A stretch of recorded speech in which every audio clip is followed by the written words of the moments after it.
Octane ডিজেলের মজুদ আছে, কতদিন চলতে পারবে? পাম্পগুলো কেন পর্যাপ্ত পরিমাণ তেল পায় না? মাননীয় স্পিকার, আপনাকে অসংখ্য ধন্যবাদ।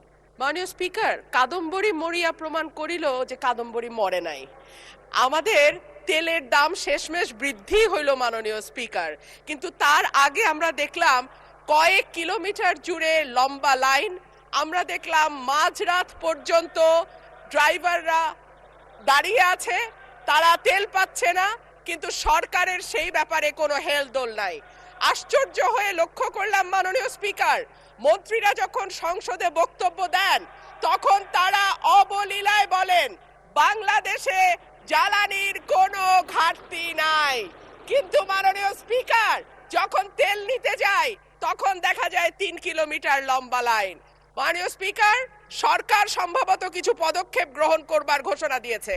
তার একটা হচ্ছে মার্কেট প্লেস 7টা বাজে বন্ধ করে দেয়া।